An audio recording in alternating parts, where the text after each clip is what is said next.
good, they had a lot of good contacts, and they would scrounge stuff, get a mate to deliver things. We spent 150,000. So that's the difference. You know, there's quite a varied number of people. This lady's got a hard hat on, but not a lot else. They were very, very enthusiastic in the early days, and they were able to marshal enormous numbers of people on another canal called the Droitwich Canal. It's a famous story that 500 people turned out to dig out part of the infield canal.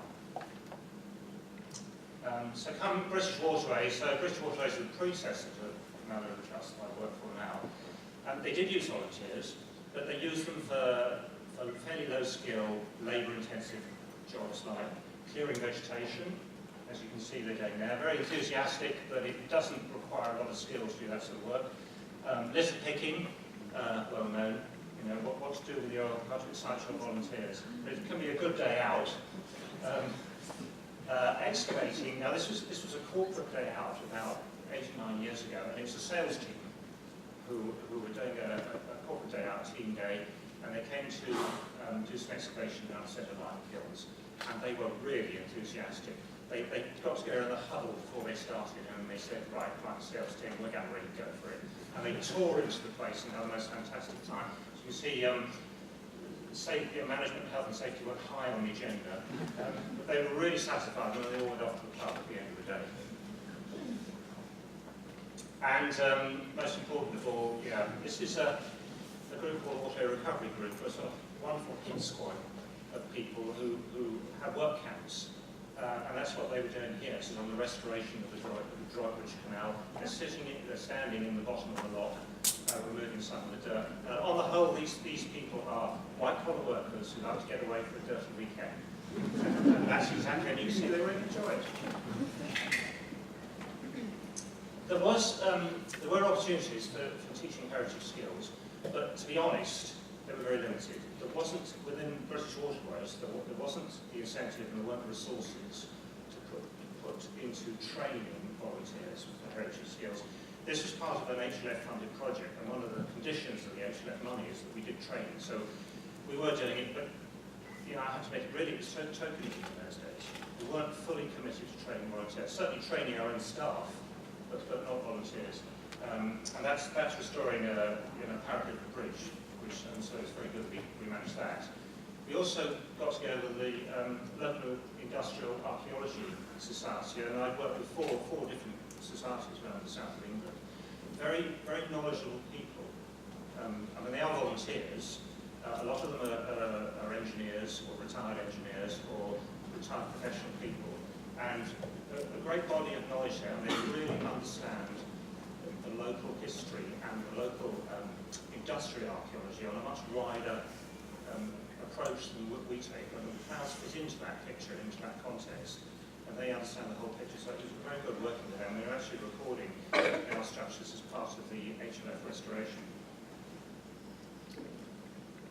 So in July 2012, we became a charitable organisation. So that gave us an opportunity to have a new approach to volunteers. I started to think, actually, instead of doing the labour-intensive projects that David just spoke about, we could actually tap into the skill sets outside that volunteers could offer us. So we put a new emphasis on recruiting volunteers. So we started to target people.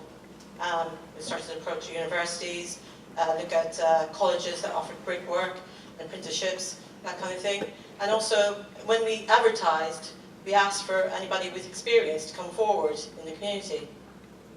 And in order to facilitate that, the Canal River Trust, they put together basically a whole new department of support in terms of volunteer teams. So we had volunteer coordinators, team leaders, that helped us facilitate this output.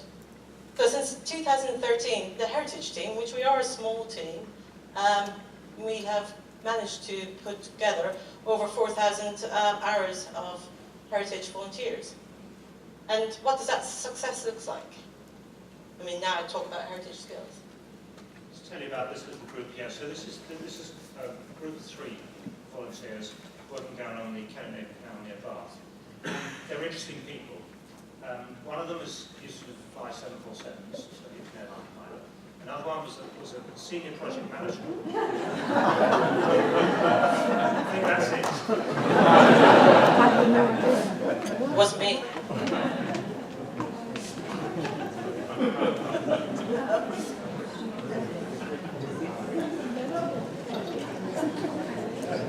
I did think there would be a bit of jeopardy, but I didn't expect this.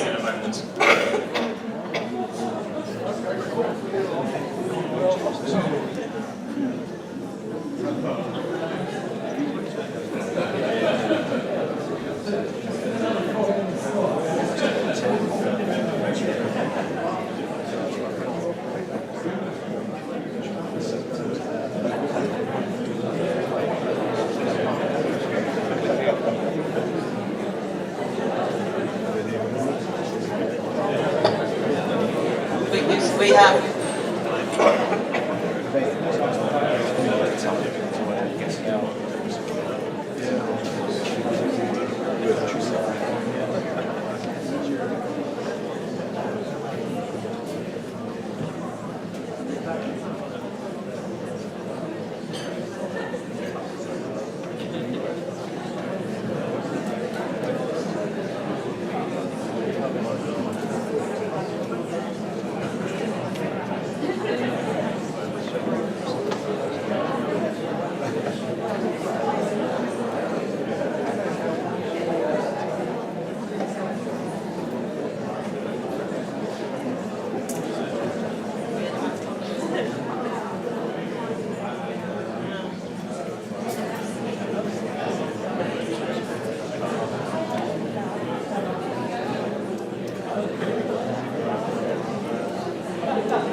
I was just telling you, one of them used to fly 747s. Another one was a senior project manager responsible for arbitration. And a third one was a naval captain responsible for naval dockyards. And these people, we've empowered these people to completely change their skill set. And now they are producing work that is on a par with anything we can do within our regular staff. It is quite amazing. The naval captain actually apprenticed himself to a joiner for a year and requalified as a joiner. And the airline pilot is now, at the moment, going through Bath College, and he is an excellent mason. So give people the tools, you know. And we've done some other little projects. This is one of these little roadside, canal-side hovels, what we call hovels, so actually landsmen's huts.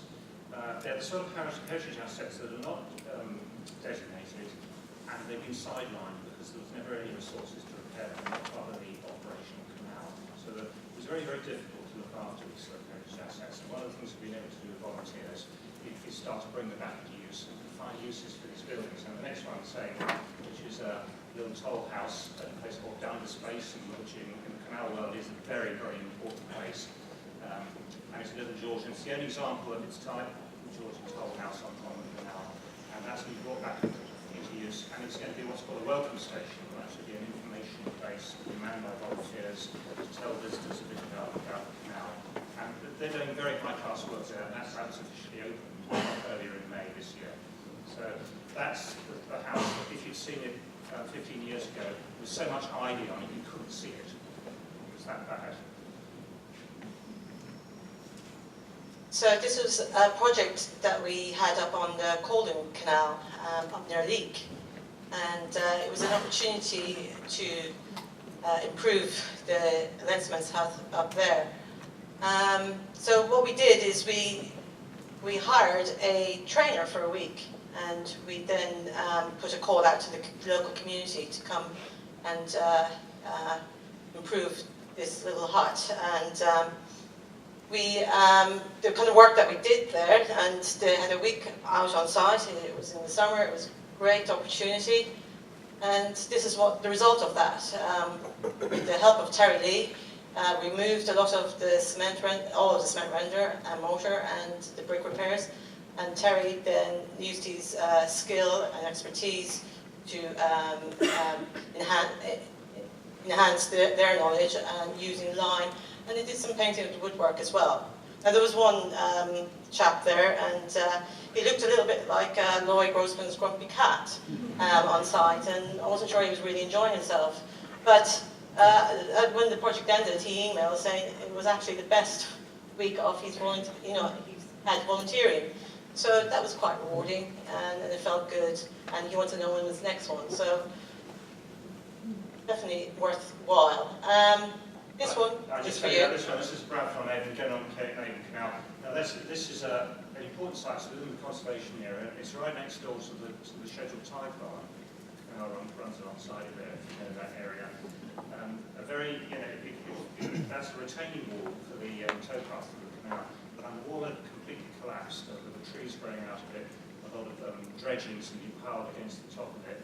And this is entirely done by volunteers. They've dismantled the wall and rebuilt it. And the criticism there is that it's too good. It is a first quality work there. People are saying, well, that doesn't, looks too good compared to what it looked like before. Well, what it looked like before was a bit of a mess. And they are doing superb work. And that Cotswold stone actually weathers very rapidly. So in the bottom right picture, there's two periods, some done last year and some done this year. And even over the winter, that rather stark appearance changes very quickly. And I'm so full of admiration for what this team of volunteers have done there. This is down in Watton Lime Kilns, grade 2 listed, and so you've got to wonder, you can't get these back into reuse, obviously, but you need a lot of work. There was vegetation removal, soil removal from the surface, and repointing. So again, another opportunity, and it was funded by the HLF funded. So, and it's part of a bigger project down on the Monogrech, which incorporates 2 other lime kilns and form a trail. I mean, there's no money in the organisation for this kind of work, but what we can do now is that we can use our expertise and our colleagues' expertise in. We treat these projects now as if they were our contractors were doing it. We put the planning and the time in beforehand, so it's programmed in correctly and properly. This is in Tardy Big, and now we're going full circle. We're coming back to where Roth and Edmund were started off the volunteer moving for the waterways. And here they're repairing a side pond and doing some dressing stone. And this particular location it was a Transport Trust Red Wheel installation back in 2015. And again, another example of the Waterways Recovery Group. And what we find with the Waterway Recovery Group is that we get a lot of younger people coming on board. So we're getting them to come and learn the skill and expertise, and have engaged with the canals and the waterways. This is one of our bigger projects. It's major works. is in the Grantham Canal over in the East Midlands. And this again is HLF funded, but this project is delivered by the Canal Society. So they've employed a construction supervisor who worked for us, but he's gone over to this project for the next 5 years. And they're carrying out some major repairs to these locks and the chamber walls. And it requires a lot of expertise and advice from our heritage team. Bridge 42 on the Ashby Canal, again another water recovery group. They were there last year doing the work, and they're coming back this summer to carry on. So, you know, there's a continuing of their work and their enthusiasm. Lady Chapel Bridge down in the Grand Union in the southeast, the water recovery group. The work they did actually helped to remove the structure from the heritage at risk, so adding value again. Now we move on to surveying. Well, I'll just tell you about surveying, because if we move away from heritage skills, this is all about recording. Now, this is entry from the Monmouth and Breconshire Canal, and it's very important to because I mentioned those assets that weren't designated, but the canal site's so much part of the vernacular. And this was done by a retired conservation officer.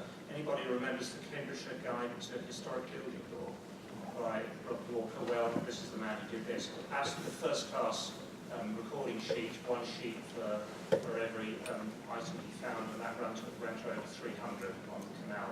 He's done 2 canals, he's about to embark on a 3rd, all on a voluntary basis to a real professional standard, absolutely invaluable information. We also, you know, this is happening in other places slightly different way. This is an update of an early set of recordings called the Architectural Heritage Survey run by our Head of Heritage, Nigel Crowe, in the late 80s and early 90s. And this is updating on the information. That's an updated record sheet. And another sort again, which is a sort of enhanced version of a survey with extra information on the Leeds Liverpool Canal, the longest canal on the network, which celebrates its bicentenary this year. And again, working with the Industrial Archaeology Society, this is down on an abandoned Chard Canal. Chard Canal was one of those late canals that never made it and almost disappeared, you know, within 10, 15 years of opening, bought up by the railways. But there is some archaeology to be uncovered there, right on the junction, right on the edge of one of the canals we run, the Bridgewater from Taunton. So working with the local Industrial Archaeology Society as to record that. And that'll go on to the summit at HER. So now we'll look at research, and in this one we have people that would have historians, students, postgraduate students that come and volunteer with us. They do research on the Gloucester docks.